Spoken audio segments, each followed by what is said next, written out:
Muy buenos días, ¿cómo están? Gracias por acompañarnos. Estamos iniciando nuestra jornada, hoy ya día jueves 12 de julio. Seguimos transitando en medio de esta pandemia a nivel mundial que ha alcanzado también a nuestro país y como todos los días invitamos a redoblar los esfuerzos en el cuidado diario, principalmente porque se van sumando de a uno, de a dos los casos también de personas que están falleciendo por culpa del coronavirus. Entonces tenemos que invitar a nuestra audiencia que extreme los cuidados. Estamos en entrevista también el día de hoy aquí en Información y Análisis, en el turno mañana, con el doctor Jorge Bogarín, donde queremos analizar un poco también la situación judicial en el Paraguay y cómo está impactando esta pandemia, aparte de otros casos de forma particular. Doctor Jorge Bogarín, como siempre, un gusto saludarlo. ¿Cómo está? Juan Pablo, muy buenos días a ti, muy buenos días a la audiencia de la teleaudiencia de 5 días. Gracias, doctor, por atendernos esta mañana bien temprano.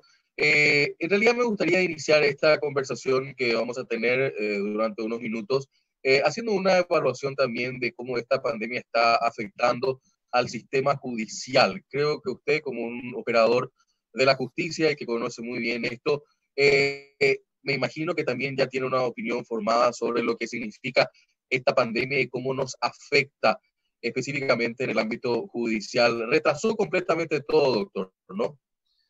Sí, en un momento dado incluso paralizó todo, el Poder Judicial paralizado, los casos paralizados, eh, y ahora se están haciendo muchos esfuerzos, estamos reanudando las labores judiciales, pero todavía falta un poco de agilidad, digamos, en los trámites. Ahí se están desdoblando los horarios, pero por ejemplo, una ida a a las centrales San Lorenzo, Luque, Lambaré, hace que uno invierta todo el día se están tomando las medidas, es verdad. Lo que pasa es que todavía hay mucha lentitud en los trámites y cuando uno es operador de justicia tiene que responder ante sus mandantes, ante sus clientes. Entonces, la de por sí ya mora judicial que veníamos arrastrando antes incluso de la pandemia, hoy se ha agravado con eso y nos encuentra todavía muy poco desarrollados. Tenemos como se dice, se ha dicho en muchas actividades, adaptarnos al modo COVID de vivir y hay algunos juicios que se están haciendo por medios telemáticos, pero estamos todavía un poco atrasados en tener los medios necesarios para eso. En mi caso, estamos desarrollando un juicio en Ciudad del Este por medios telemáticos desde aquí, pero está muy dilatado y a veces hay problemas con la tecnología, entonces todavía nos falta mucho trecho por recorrer para que podamos adaptarnos a esos medios, adaptarnos a esos medios y buscar darle celeridad a los procesos. Al mismo tiempo, también la seguridad jurídica que todos los ciudadanos necesitamos. Pero sí, este es un tema terrible que ha impactado mundialmente y ha prácticamente paralizado todo tipo de actividades, amén del peligro para nuestros ciudadanos, para nosotros mismos. Y también el tema preocupante, Juan Pablo, que ustedes están cubriendo permanentemente, la corrupción imperante y que es un mal endémico también que se ha desarrollado. Entonces, no son tiempos muy fáciles para nadie ni para ningún tipo de actividad. Esa ha sido, doctor, y realmente voy a entrar en un rato más también en ese tema, pero en este primer bloque me gustaría justamente ahondar más en lo que significa el impacto en torno al sistema judicial. Se habla de la panacea digital, de que en realidad el mundo que vamos a vivir va a ser justamente eso que planteaba desde el punto de vista de juicios de forma digital, a distancia, pero siendo realistas, ¿cuánto le faltaría al Poder Judicial para estar justamente en esa avanzada que tanto se espera? ¿Mucho, doctor Jorge Guarina, a su criterio? Yo creo que todavía falta mucho. Lo ideal sería evitar los hacinamientos y hacer los juicios por vía telemática, y eso, si se acompaña con la tecnología, le va a dar mucha mayor agilidad a esos juicios, a esos trámites, pero yo creo que estamos todavía en un 30% de los 100% que deberíamos estar, o sea, nos falta todavía mucho. Ahora, la cuestión también que me parece importante destacar es el impacto económico. ¿Ha sido fuerte el impacto económico para el sector de la justicia? Sí, muy fuerte, sobre todo para nosotros en general los abogados independientes que no dependemos de un salario fijo, ¿sí? Del desarrollo de los casos, del resultado de los mismos. Y estuvimos 2 o 3 meses prácticamente parados y ahora se está reanudando de a poco la actividad. Entonces, eh, también hay muy poco circulante en materia de honorarios. Los clientes mismos están con problemas para el pago de los honorarios por los problemas que todos estamos padeciendo, ¿verdad? Entonces, y ahora estamos reanudando, pero de a poco, a pasos lentos, muy lentos. La respuesta del Poder Judicial, lo digo con mucho respeto, es muy poco ágil todavía. Entonces, eso hace que no tengamos todavía la respuesta que tendríamos que tener, ¿verdad? Pero hay que decir, se están haciendo los esfuerzos, hay una preocupación y ocupación por parte de los ministros de Corte en este sentido. Sin embargo, hay que decirlo que todavía no tenemos las respuestas suficientes. Doctor, le pido que se quede un rato con nosotros. Tenemos que hacer una pequeña pausa. A la vuelta me gustaría ahondar más en detalles a eso que habló sobre el tema de la corrupción, que también es una línea de trabajo nuestra, y cómo se está llevando a cabo los trabajos al interior del sistema de justicia y particularmente en algunos casos. Le pido un rato, volvemos a la vuelta de esta pequeña pausa. ¿Cómo no, Juan Pablo? Con mucho gusto.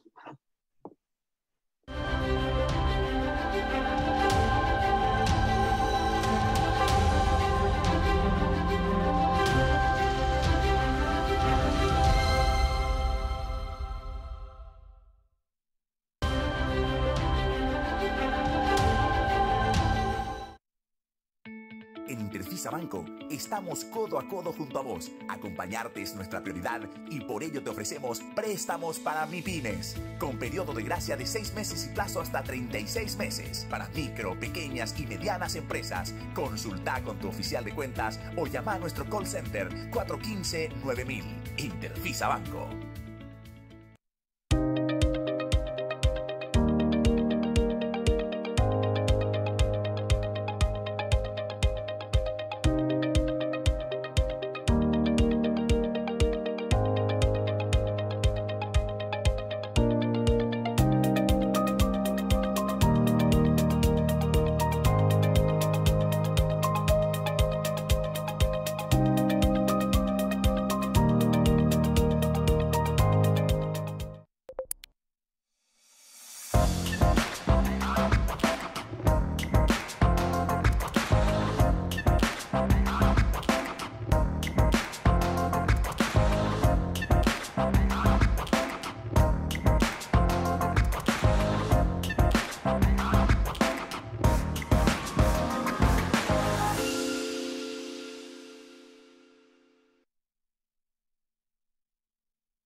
Estamos ya de vuelta nosotros aquí, 8 de la mañana con 13 minutos, temperatura bastante fría en la mañana de hoy. Tenemos una temperatura actual de 9 grados.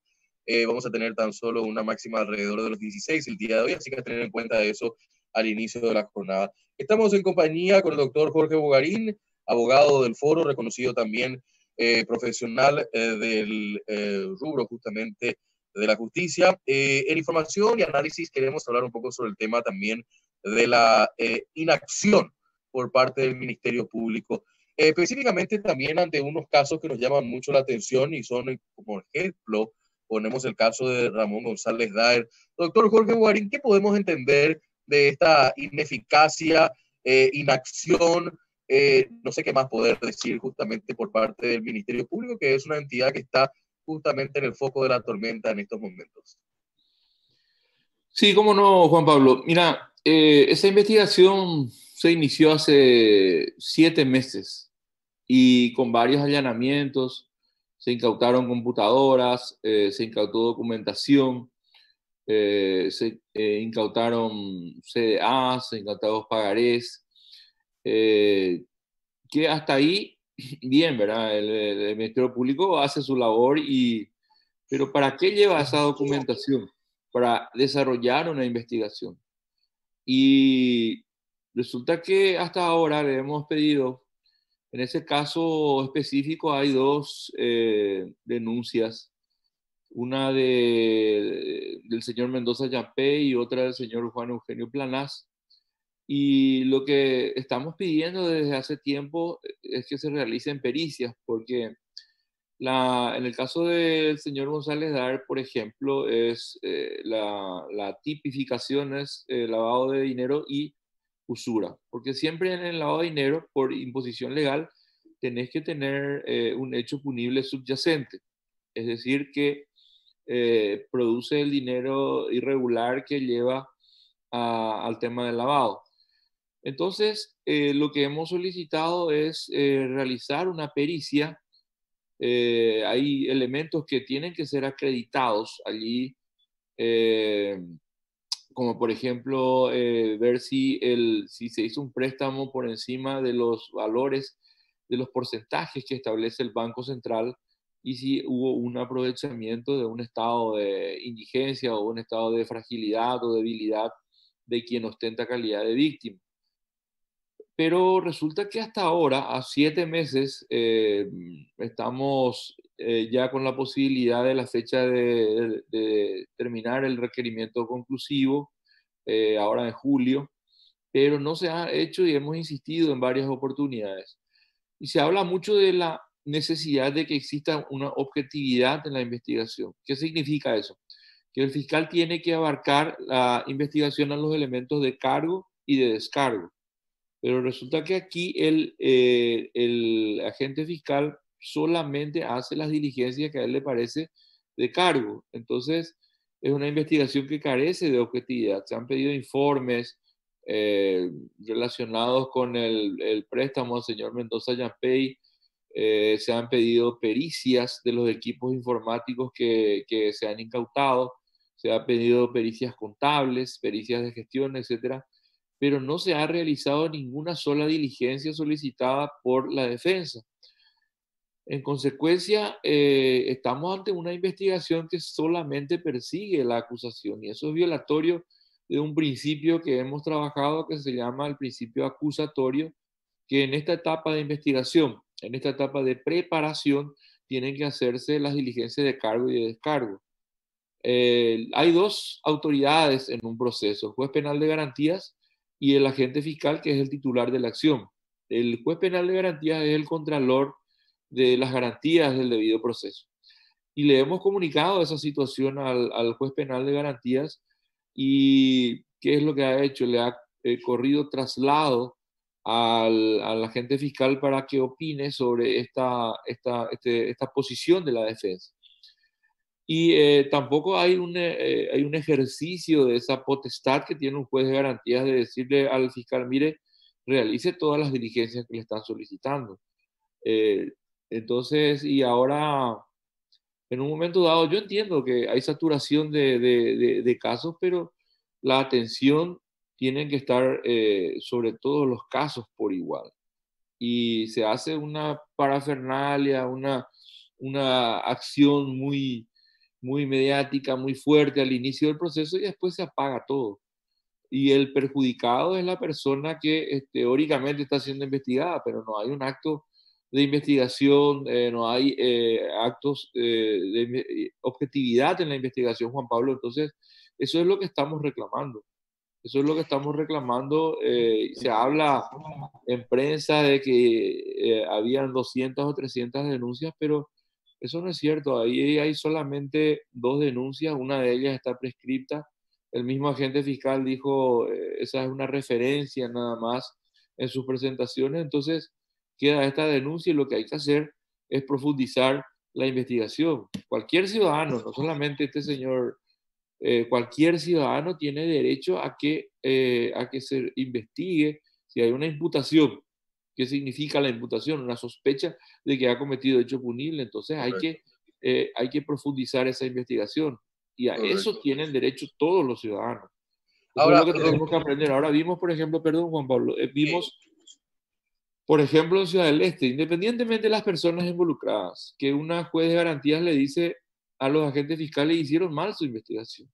Hay elementos que introdujeron en forma irregular. Entonces, todo el mundo al ataque contra esa jueza. Pero hay que mirar un poco también las actuaciones de los agentes fiscales en ese sentido.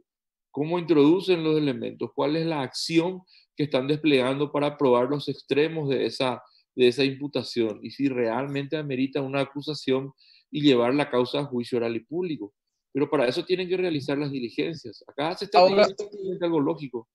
Sí. Doctor, sobre eso me parece interesante entrar un poco a un análisis más profundo. Estamos hablando de una dictadura del Ministerio Público. En cierta forma, hacen lo que quieren y plantean como quieren también esta situación. Por supuesto, apañados en cierta manera de una presión política muy fuerte. Yo creo que en primer lugar, que no deberíamos generalizar. El titular de la acción es el agente fiscal, el responsable de la investigación todavía en este sistema. Al ser la querella, si hay querella, es adhesiva a la acción del agente fiscal. El principal agente en la investigación es el Ministerio Público, por una parte. Y hay muy buenos agentes fiscales, pero los hay también de los otros. Y de que existe una injerencia política en los casos, existe. Entonces lo que aquí se reclama es que la investigación sea objetiva y que el fiscal esté activo, que despliegue, que tomen los casos que humanamente puedan desarrollar, pero si de repente se concentran solamente en los actos iniciales y en toda la acción mediática que viene cuando se inicia un caso, pero después el tema muere. Ahí es donde se tiene que ver el trabajo del Ministerio Público para desentrañar aspectos de su investigación que todavía están oscuros, que no están claros. Entonces, yo respeto esa opinión, creo que no hay que generalizar, pero sí que hay algunos agentes fiscales que están muy poco activos en sus investigaciones. Entonces, eso es lo que reclamamos, le hemos reclamado al juez de garantías, le hemos presentado un escrito donde le decimos, hace 7 meses que venimos presentando pedidos de diligencia y directamente no se realiza. Entonces, estamos en manos, eso nos ha llevado a que hay varias investigaciones, hay varios trabajos analizando de que el fiscal sea el único dueño de la investigación, analizando la adhesividad de la querella en esa acción acusadora, investigativa, ¿verdad? Entonces, son aspectos que tenemos que ir revisando. El sistema, el proceso con características acusatorias es bueno, pero hay veces que los operadores de justicia no estamos a la altura de un procedimiento tan moderno como ese, y hay que ver también la acción investigativa de los agentes fiscales y hay que ver la infraestructura que tenemos. El Ministerio Público ha crecido mucho, tiene un muy buen nivel de infraestructura, una buena cantidad de agentes, Y hay que ver, hay dos vicios muy grandes que te puedo decir, pero sin generalizar, no todos. Hay una limitación técnica en muchos de nuestros agentes fiscales y jueces, y también el muy alto nivel de corrupción que siempre existe. Entonces, tenemos que ir persiguiendo esos aspectos y buscar que nuestra investigación logre una coordinación entre el garantismo que hablamos, pero también en la eficiencia en la investigación. O sea, no se puede ser 100% eficientista a costa de las garantías, ni excesivamente garantista a costa de los objetivos que tiene que tener un proceso, porque lo que nos duele mucho a los ciudadanos es la impunidad que muchas veces existe, y en este caso la mora que tiene la Administración de Justicia. Es lo que, si el fiscal no tiene elementos suficientes, va a pedir otra vez una investigación de 6 meses, y quién es el perjudicado, el ciudadano que está sometido a la investigación. Y aquí estamos en condiciones de acreditar que venimos pidiendo estas diligencias y directamente no se realizan y no hay ninguna respuesta. Ahí hay una petición, por ejemplo, hubo un tratamiento de un embargo en forma genérica y se disponen aspectos que no están previstos en el procedimiento, por ejemplo, el bloqueo de todas las cuentas. Eso no existe. El proceso penal se remite al proceso civil para las medidas cautelares de carácter real, pero directamente eso no existe. Existen los embargos, inhibiciones generales de grabar y vender, y tienen que ser en forma específica, pero acá se hace en forma genérica. La Cámara ya le ha dicho, hagan en forma específica, delimiten los montos, y se le corre traslado de eso al fiscal y plantea una petición de 87 millones de dólares sin decir de dónde saca la cifra. Entonces, todos tenemos que intentar de hacer bien nuestro trabajo. Y eso es lo que estamos reclamando. Correcto. Doctor, le pido brevedad en la respuesta porque tenemos muy poco tiempo, pero me gustaría consultarle algunos temas más. No solamente en el Ministerio Público, tengo entendido, ustedes han solicitado información, por ejemplo, al Tesoro, ¿no? Y a otras entidades, y tampoco tienen respuestas. Tenemos muchísimas diligencias, muchos oficios, y no hay respuesta, y tampoco hay una reiteración de esas diligencias. Digo, en general, que hay una inacción muy preocupante en la acción investigativa del Ministerio Público. Ahora, ¿cómo se puede, como conclusión, entonces, ser un operador de la justicia ante estas trabas permanentes? ¿Lo hacen a propósito o es una ineficacia propia del sistema? En muchos casos es una ineficacia del sistema.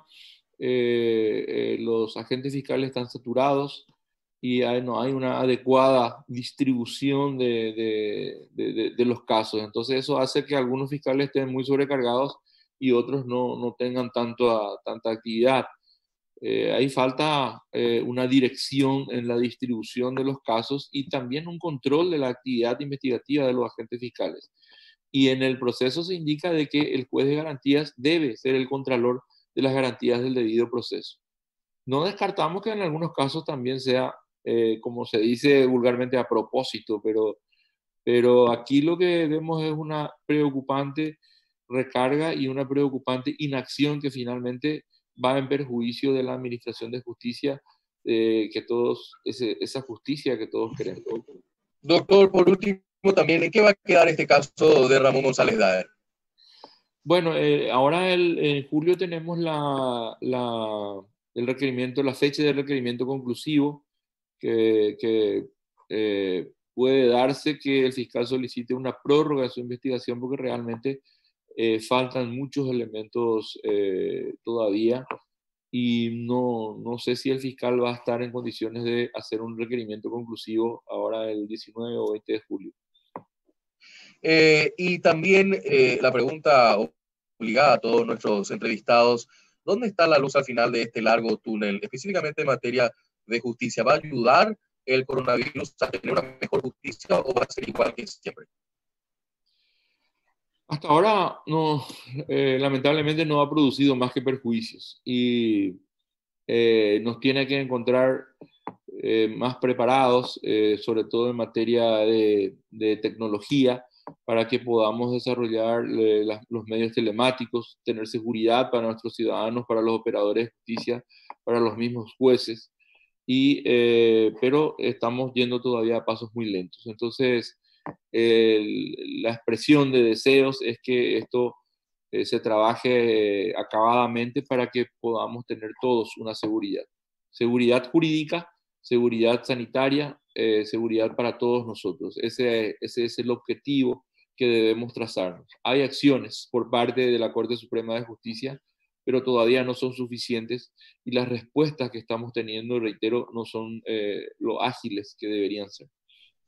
Y el plan de reactivación económica en 30 segundos, ustedes como también miembros de lo que significa la economía de nuestro país, ¿cómo ven? Mira, es preocupante que el país se siga endeudando y que no tengamos todas las respuestas efectivas que tengamos que tener. Realmente como ciudadanos a nosotros nos preocupa también eso y mucho. Y está viniendo mucha gente, tienen derecho a volver al país, que han perdido su trabajo en España, en Estados Unidos, en México, en la Argentina, en el Brasil. Y aquí mismo hay muchísima gente que hoy está desempleada. Entonces, tenemos que tomar medidas efectivas para mitigar eso que está sucediendo, porque eso va a impactar a todos los sectores, no solamente a la actividad de justicia. Entonces, esperamos la sabiduría suficiente y sobre todo la transparencia en el uso de los fondos. Se habla de que vamos a endeudarnos más, pero lo que necesitamos nosotros, los ciudadanos, es transparencia, necesitamos eficiencia en esas respuestas a este flagelo, a este mal epidémico que nos está afectando mundialmente y también acá en el país. Doctor Jorge Bogarín, un gusto como siempre. Juan Pablo, un abrazo para vos, para toda tu audiencia y para mí también ha sido un placer estar con ustedes. Mi compromiso de seguir luchando, seguir adelante para enfrentar esta pandemia y buscar una seguridad jurídica y el Estado de Derecho con el cual todos los ciudadanos soñamos. Muchas gracias.